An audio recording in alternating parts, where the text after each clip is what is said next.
Today we're diving into a topic that's sure to spark a passionate debate: Marvel's Spider-Man 3. Discussions around this franchise often elicit strong reactions, second only to controversial politics debates. And however, this conversation is necessary because it highlights the importance of fan feedback and its role in shaping of gaming experiences.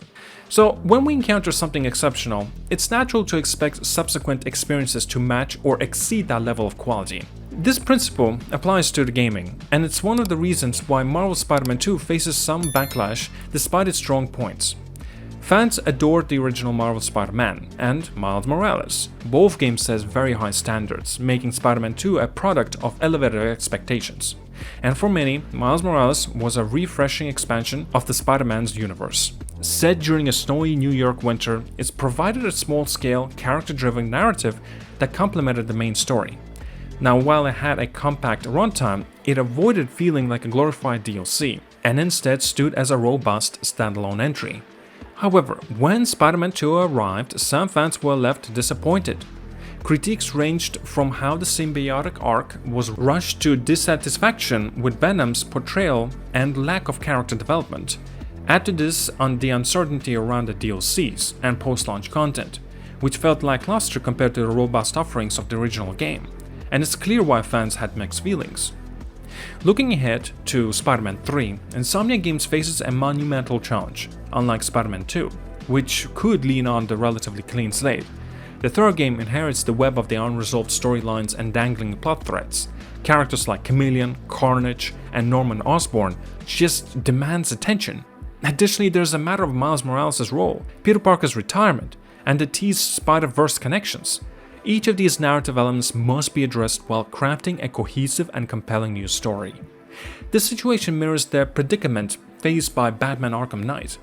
The game carried the weight of the unresolved subplots and character arcs from its predecessors, leaving fans with high expectations. Despite the addition of the Season of the Infamy DLC to tie up the loose ends, the sheer volume of narrative meant some elements will fall flat, such as Hush's underwhelming resolution. Insomniac must avoid a similar fate by ensuring Spider-Man 3 doesn't feel like a rushed attempt to check narrative boxes. Now, one of the key challenges for Spider-Man 3 is balancing fan service with innovation. Fans expect the game to resolve lingering questions while introducing new gameplay mechanics and a fresh, engaging story.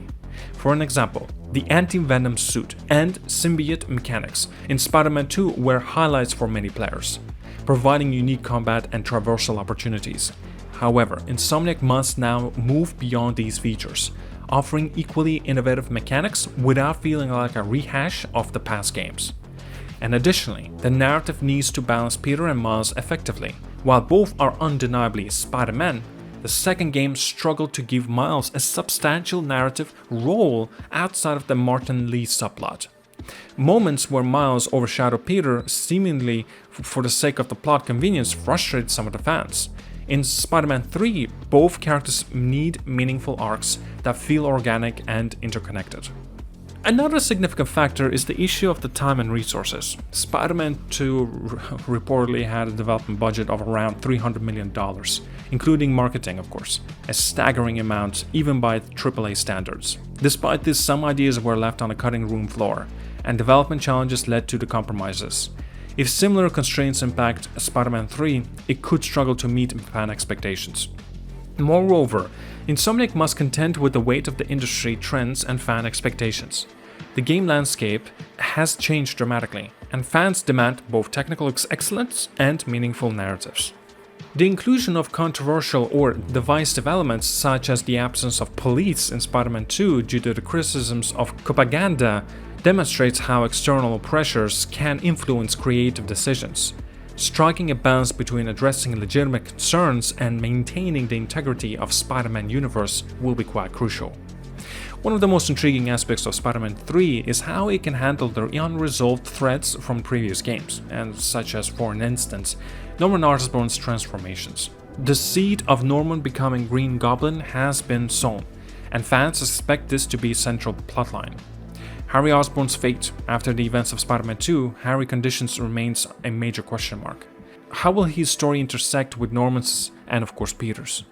Chameleon and Carnage, these iconic villains, were notably pretty much absent from Spider-Man 2, and fans were eager to see how they'll be incorporated this time. Spider-Verse connections teased in Spider-Man 2, the potential for a multiverse storyline is immense, but it must be handled carefully to avoid narrative bloat. These elements must coexist with a brand new storyline that propels the franchise forward. If Spider-Man 3 spends too much time tying up loose ends, it risks feeling like an extension of Spider-Man 2 rather than a fresh standalone game. Ultimately, Insomniac's challenge with Marvel's Spider-Man 3 is to honor what fans love about the series while pushing the boundaries of what a Spider-Man game can be.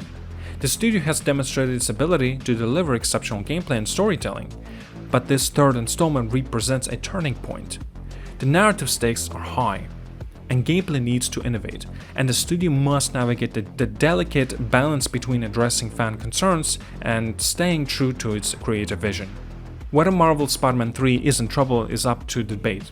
What's clear, however, is that the road ahead is fraught with challenges.